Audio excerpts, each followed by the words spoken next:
Ganó todo lo que un futbolista puede soñar con ganar. Una Champions League, una Premier League, 2 Serie A.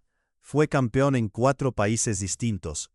Y sin embargo, la noche en que más dinero movió su nombre en el fútbol mundial, él estaba sentado en un banco de suplentes, negándose a saltar al campo, mientras 40.000 personas lo abucheaban desde las gradas.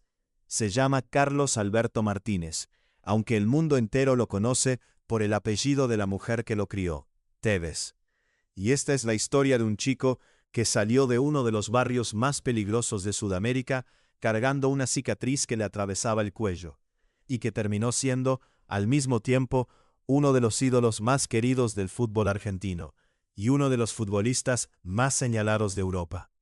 En los próximos minutos vas a descubrir cómo un accidente doméstico casi le cuesta la vida antes de cumplir un año. Vas a entender por qué un club brasileño lo compró sin que nadie supiera quién era realmente el dueño de su pase, en una operación que cambiaría las reglas del fútbol mundial. Vas a revivir la noche en que se negó a calentar en un partido de Champions League, el escándalo que casi termina con su carrera en Inglaterra. Y vas a entender por qué un hombre que ganó todo lo que se puede ganar en este deporte nunca dejó de mirar hacia atrás, hacia el barrio que lo formó. Si te vas antes del final, te vas a perder la parte más importante, el momento en que Tevez, ya consagrado y multimillonario, decidió dinamitar su propia reputación por una razón que casi nadie entendió en su momento. La pregunta que sobrevuela toda esta historia es simple. ¿Cómo se sostiene la identidad de un hombre cuando el lugar del que viene y el lugar al que llega son dos mundos que se odian entre sí? Fuerte Apache no es un apodo cariñoso. Es el nombre real de un complejo de viviendas construido en los años 70 en el partido de 3 de febrero. Se pensó como una solución habitacional moderna. En pocos años se convirtió en uno de los lugares más pobres y más violentos del país. Un territorio donde la policía entraba poco y donde la droga y la falta de oportunidades formaban parte del paisaje cotidiano. Ahí, en 5 de febrero de 1984, nació un niño al que sus padres biológicos no pudieron criar. Fue entregado, según ha contado él mismo en distintas entrevistas, a unos tíos, Segundo Tevez y Adriana Martínez, que lo adoptaron y le dieron su apellido. Ellos serían, para todos los efectos prácticos, sus verdaderos padres. Y fue en esa casa humilde donde ocurrió el hecho que marcaría su cuerpo para siempre. Tenía apenas 9 meses de vida.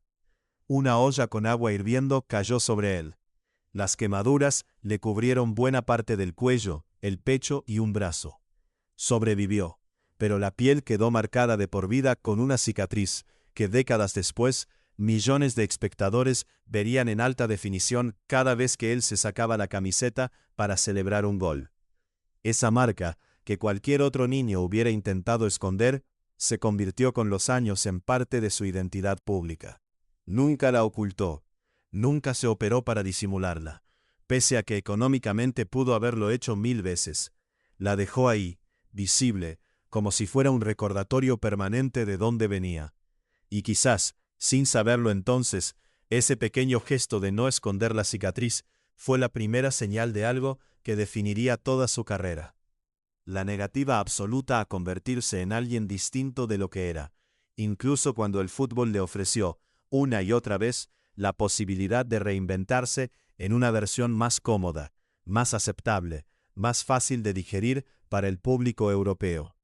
En el barrio, desde muy chico, empezó a destacar jugando a la pelota en potreros de tierra, entre autos abandonados y edificios a medio construir. No había césped, no había entrenadores con títulos, ni instalaciones modernas. Había hambre de jugar y una necesidad casi física de demostrar algo. A los 7 años entró a las inferiores de Boca Juniors, el club más popular de Argentina, ubicado a apenas unos kilómetros de su casa. Fue ahí donde un ojeador lo vio jugar y entendió que ese chico bajito, fuerte, de piernas cortas y una energía que parecía no agotarse nunca, tenía algo que no se podía enseñar. Boca no solo le dio una camiseta, le dio por primera vez un lugar donde el hecho de venir de Fuerte Apache no era una desventaja, sino casi una credencial de autenticidad. En ese club, con esa hinchada, ser del barrio no avergonzaba a nadie. Al contrario, era parte del mito. Debutó en Primera División en 2001, con apenas 17 años. En muy poco tiempo se convirtió en una pieza clave del equipo. Ganó la Copa Libertadores en 2003, el torneo más importante de clubes en Sudamérica. Y meses después, levantó la Copa Intercontinental, el trofeo que en aquella época enfrentaba al mejor equipo de Europa contra el mejor de Sudamérica, tras vencer al Milan de Andriy Shevchenko. Con apenas 19 años, Tevez ya era campeón del mundo a nivel de clubes. Pero lo que pasó después cambiaría todo para siempre, y no solo para él. Cambiaría de hecho las reglas del mercado de fichajes en todo el fútbol mundial durante casi una década. En 2004, Boca Juniors negoció la salida de Tevez hacia el Corinthians de Brasil. Hasta ahí, una transferencia más. Lo que hizo distinta a esa operación fue quién era en realidad el dueño de una parte enorme del pase del jugador.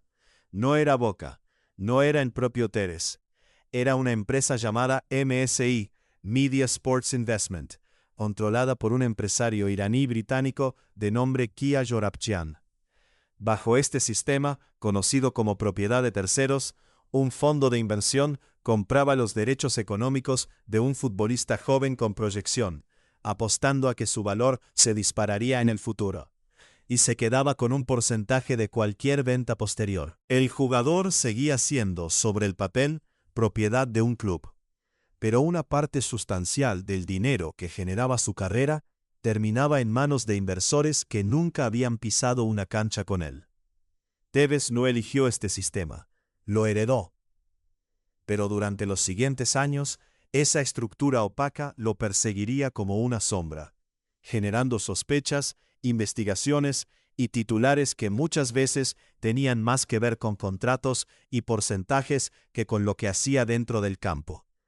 ¿Por qué un chico de 18 años, que apenas empezaba a asomar la cabeza en el fútbol profesional, terminó convertido en una pieza de un tablero financiero que ni siquiera controlaba? La respuesta tiene que ver con algo mucho más profundo que el fútbol. Tiene que ver con cómo el sistema deportivo, especialmente en Sudamérica, convirtió a los futbolistas talentosos y pobres en activos financieros, antes incluso de que pudieran entender del todo lo que estaba pasando con sus propios contratos. Y esa pregunta va a volver a aparecer, con más fuerza todavía, cuando lleguemos al momento en que esta misma estructura estuvo a punto de estallarle en la cara en pleno corazón de Inglaterra. En Corinthians, Tevez brilló. Formó una dupla ofensiva letal junto a otro delantero argentino, Javier Mascherano, que también había llegado bajo el mismo esquema de propiedad compartida. Juntos ayudaron al club paulista a ganar el campeonato brasileño de 2005, un título que el Corinthians no conseguía hacía años. Tevez se convirtió en ídolo instantáneo de una hinchada que no hablaba su idioma, pero que entendía perfectamente su forma de jugar. Entrega total, gol tras gol, y esa expresión de furia contenida cada vez que celebraba, como si cada tanto fuera una revancha personal contra algo que nadie más podía ver. Pero mientras la relación con la hinchada brasileña se consolidaba, detrás de escena la situación se volvía cada vez más incómoda. Los propietarios de su pase empezaron a buscar la próxima venta, la que multiplicara la inversión inicial.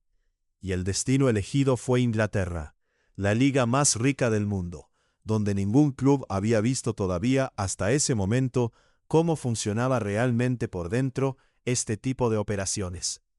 Lo que estaba a punto de ocurrir en West Ham United no solo iba a poner a prueba el talento de Tevez sobre el campo, iba a poner a prueba, por primera vez de forma pública y escandalosa, si el fútbol inglés estaba dispuesto a mirar para otro lado ante un negocio que muchos, dentro y fuera del país, consideraban directamente irregular.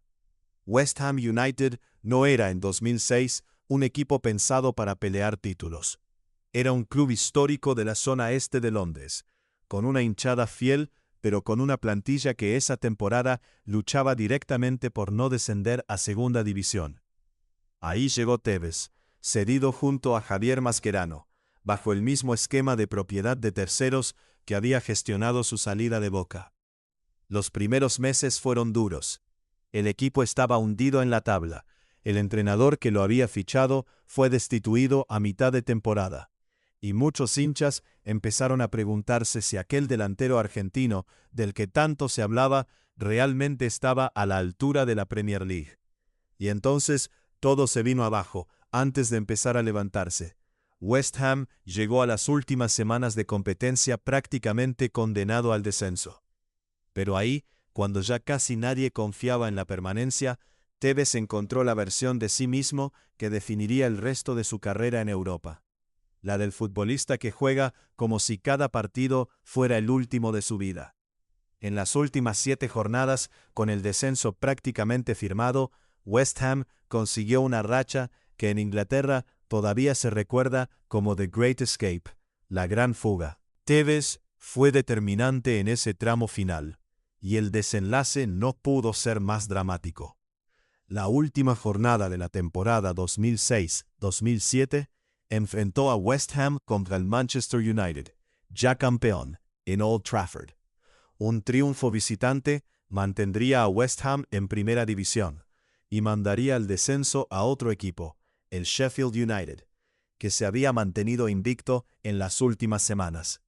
Tevez marcó el único gol del partido. West Ham se salvó. Sheffield United descendió.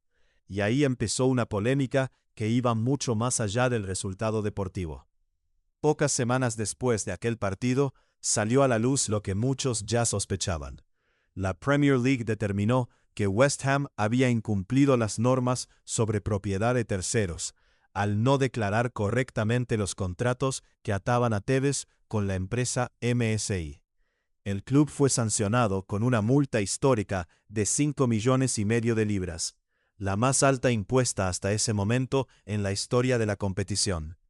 Sheffield United, el equipo descendido, consideró que la sanción se había quedado corta y llevó el caso a los tribunales deportivos, reclamando una compensación económica directa por haber perdido la categoría, supuestamente debido a un jugador que nunca debió haber sido alineado en esas condiciones. El litigio se extendió durante años y terminó con West Ham pagando una indemnización millonaria a Sheffield United, fuera de los tribunales. Tevez, mientras tanto, era ajeno formalmente a ese proceso legal, pero su nombre quedó asociado, para siempre, a uno de los escándalos administrativos más grandes de la historia reciente del fútbol inglés. ¿Cómo se siente ser el protagonista involuntario de una polémica que terminaría cambiando las normas de todo un continente? Esa pregunta lo perseguiría durante el resto de su carrera en Europa, y la vas a ver repetirse con matices distintos en cada uno de los clubes por los que pasó a continuación. Porque ni siquiera el propio West Ham llegó a quedarse con los derechos plenos de Tevez.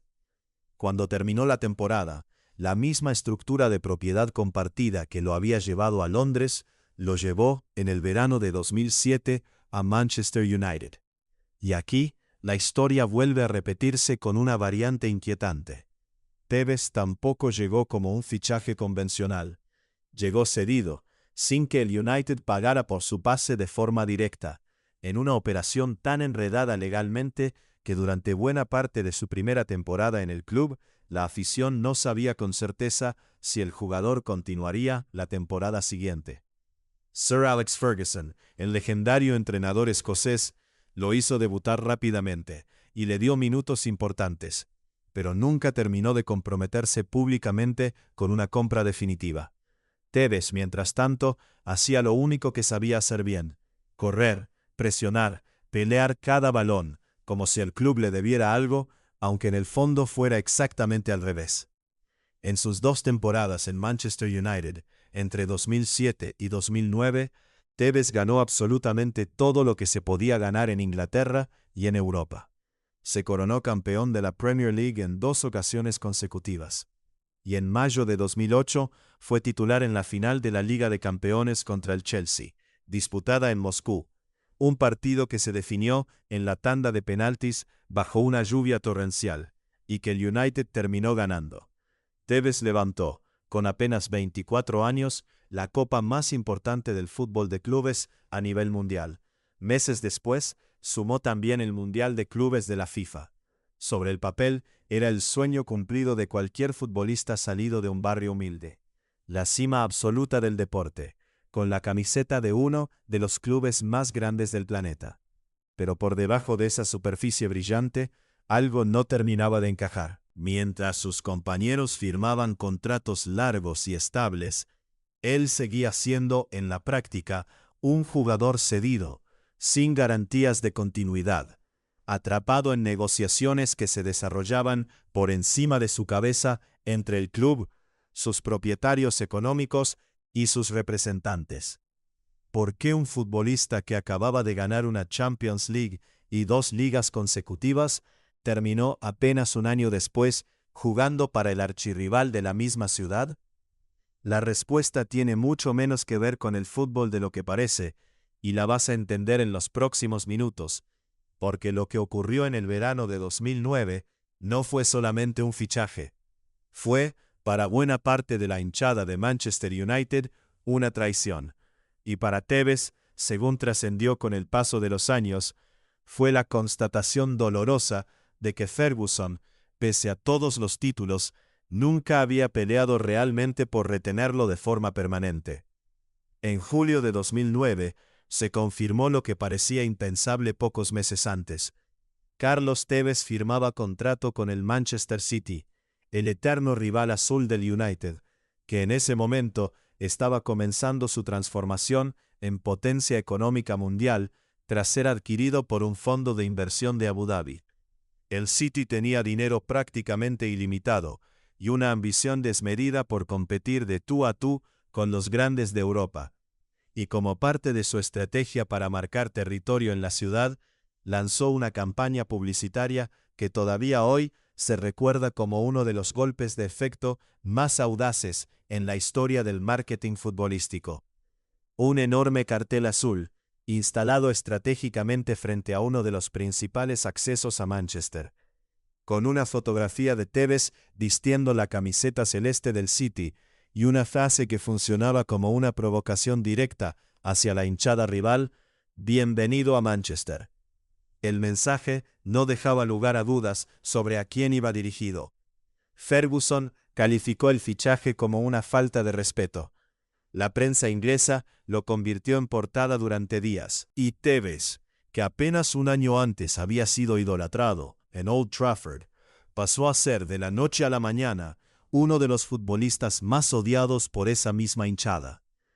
Pero lo que pasó después cambiaría todo para siempre. Y no me refiero solamente a los títulos. Me refiero al conflicto que estaba a punto de estallar en el vestuario del Manchester City.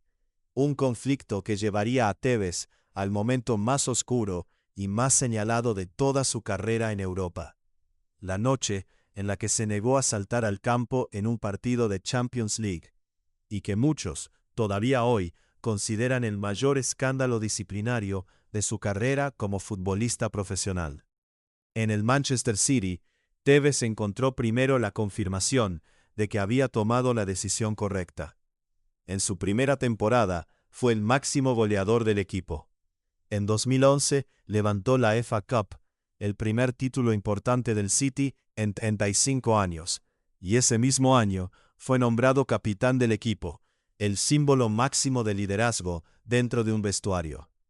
Todo parecía indicar que aquel chico de Fuerte Apache, que había llegado a Europa como una pieza más de una operación financiera que no controlaba, se había convertido finalmente en el líder indiscutido de un proyecto ganador. Pero la temporada 2011-2012 traería consigo el episodio que definiría, para gran parte del público europeo, la imagen pública de Carlos Tevez durante el resto de su carrera. El 27 de septiembre de 2011, el Manchester City visitó al Bayern Múnich en un partido de la fase de grupos de la Champions League. El equipo alemán dominaba el encuentro con comodidad. En la segunda parte, con el marcador adverso, el entrenador italiano Roberto Mancini decidió hacer un cambio y le pidió a Tevez que se preparara para entrar. Lo que ocurrió en los siguientes minutos se convirtió en uno de los episodios más comentados de la década en el fútbol inglés. Según relató públicamente Mancini en su momento, Tevez se negó a calentar y a ingresar al campo cuando se le indicó. Tevez, por su parte, sostuvo en declaraciones posteriores que hubo un malentendido de comunicación y que él nunca tuvo intención de desobedecer una orden directa.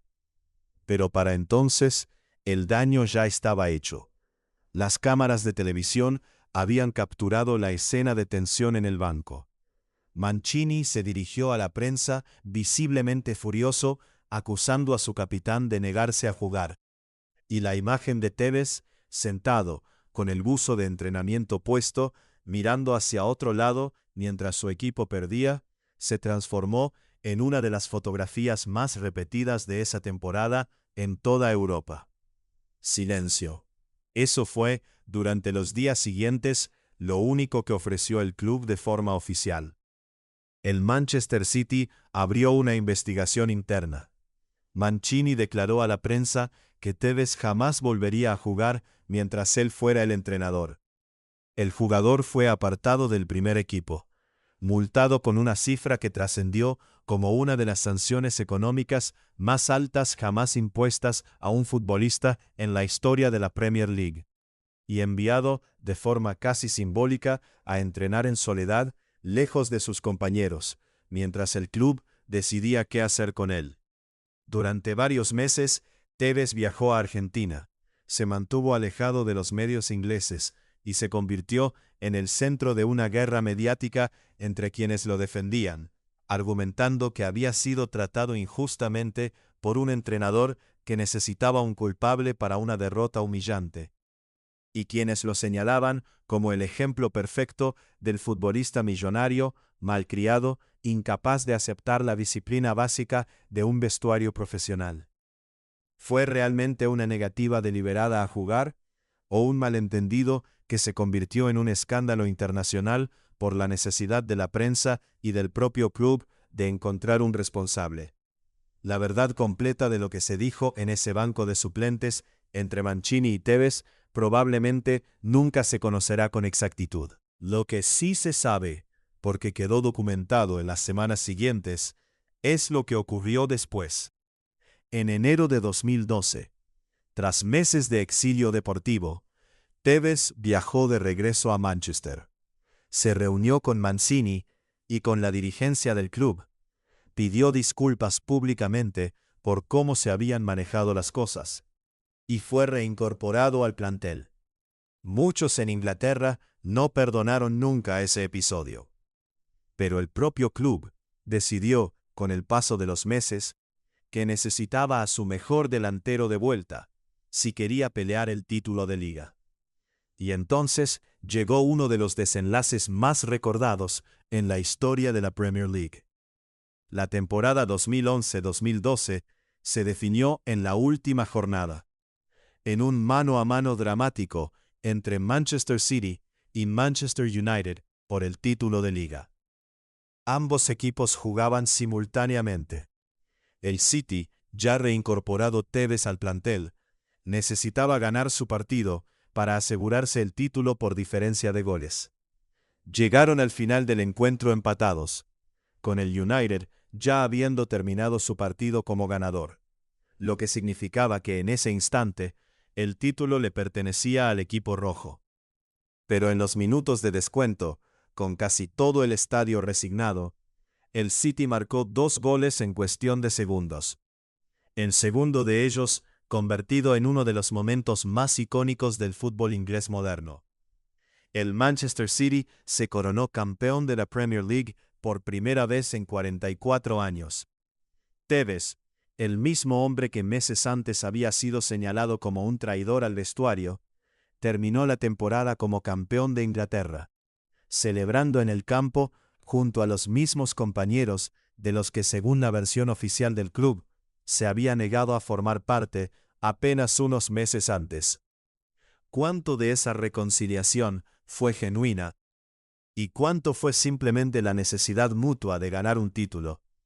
Esa pregunta divide todavía hoy a la hinchada del Manchester City. Lo que no se puede discutir es que aquel episodio, el del banco de suplentes en Múnich, se convertiría en la etiqueta que acompañaría a Tevez durante el resto de su carrera europea. Incluso en los años en que, lejos de Inglaterra, volvería a demostrar que seguía siendo uno de los delanteros más letales del continente. En 2013, con 30 años y una salud física que ya empezaba a mostrar el desgaste de más de una década de fútbol de máxima exigencia, Tevez fichó por la Juventus de Turín. En Italia, encontró algo que llevaba años buscando sin saberlo del todo: estabilidad. Lejos del ruido mediático inglés, en un club histórico, pero con menos exposición internacional que sus anteriores destinos, Tevez volvió a ser sencillamente un futbolista extraordinario. Formó una sociedad ofensiva letal junto al delantero español Fernando Llorente y más adelante junto al argentino Paulo Dybala, y fue una pieza clave en la conquista de 2 títulos consecutivos de la Serie A italiana. En la temporada 2014-2015 llevó a la Juventus hasta la final de la Liga de Campeones, disputada en Berlín contra el FC Barcelona de Lionel Messi, Neymar y Luis Suárez. El equipo italiano cayó derrotado, pero Tevez, ya con 31 años, había vuelto a demostrar que su nombre pertenecía a la conversación de los mejores delanteros del mundo. Incluso después de haber sobrevivido a uno de los escándalos disciplinarios más comentados de la década anterior. Pero mientras Europa lo aplaudía de nuevo, algo tiraba de él hacia atrás con una fuerza que ningún título parecía calmar del todo. Y esa fuerza tenía un nombre y una dirección exacta: Fuerte Apache, Buenos Aires, la casa de sus padres, el club que lo había formado. Nadie sabía todavía, en ese momento de plenitud europea, hasta qué punto Tevez estaba dispuesto a sacrificar el resto de su carrera deportiva y una fortuna todavía mayor con tal de volver a casa. En 2015, en pleno rendimiento europeo, Tevez tomó una decisión que sorprendió a buena parte del fútbol mundial. Regresó a Boca Juniors. No lo hizo por dinero, porque en Argentina cobraría una fracción mínima de lo que ganaba en Italia. Lo hizo, según explicó él mismo en distintas entrevistas a lo largo de los años, porque necesitaba volver a sentir lo que sentía de chico en las tribunas populares de la Bombonera, el estadio de Boca, algo que ningún estadio europeo, por más lujoso que fuera, le había podido devolver jamás. Fue recibido como un héroe. Volvió a levantar títulos locales con la camiseta que lo había formado. Y durante un tiempo pareció que finalmente había encontrado el equilibrio que había perseguido durante toda su carrera adulta. La gloria europea combinada con el regreso permanente a sus raíces. Pero en 2016 llegó una oferta que ni siquiera él terminó de anticipar del todo. El Shanghai Shenhua de la Liga China le ofreció un contrato que lo convertiría, según se reportó en su momento, en el futbolista mejor pagado del planeta, por encima de las cifras que cobraban entonces Cristiano Ronaldo o Messi. Tevez aceptó. La decisión generó un debate enorme. ¿Estaba dispuesto a sacrificar su nivel a los 32 años únicamente por dinero, tras haber dicho que el dinero nunca fue su prioridad? Su paso por China, apenas 6 meses, fue considerado un fracaso deportivo. Sus números goleadores fueron bajos y circularon fotografías suyas con evidente sobrepeso, algo que la prensa utilizó para acusarlo de haber ido únicamente a cobrar un cheque. Tevez, dolido, terminó reconociendo con el tiempo que aquella etapa había sido un error, y que extrañaba demasiado a su familia y a Boca como para rendir al nivel esperado en un país tan lejano. Volvió a Boca Juniors en 2018, ya en la última etapa de su carrera como futbolista de élite, y se mantuvo en el club hasta su retiro definitivo en 2021, jugando su último partido oficial con la camiseta que lo había visto nacer futbolísticamente. Pero lejos del campo de juego, en paralelo a los últimos años de su carrera deportiva, Tevez enfrentó un capítulo mucho más incómodo, uno que tuvo lugar no en un estadio sino en un tribunal argentino. Fue denunciado por la construcción de una vivienda en una zona de reserva natural protegida en la costa atlántica argentina, cerca de la ciudad de Mar del Plata, sin contar con las autorizaciones ambientales correspondientes. El caso avanzó durante años por la justicia argentina, generando titulares que contrastaban duramente con la imagen pública de ídolo popular que Tevez había cultivado durante toda su carrera. Para muchos de sus seguidores, se trataba de un problema administrativo exagerado por la prensa. Para sus críticos, era la prueba de que más allá del discurso sobre el barrio y las raíces humildes, el dinero y el poder terminaban comportándose tarde o temprano de la misma manera en cualquier persona que los acumulara en exceso.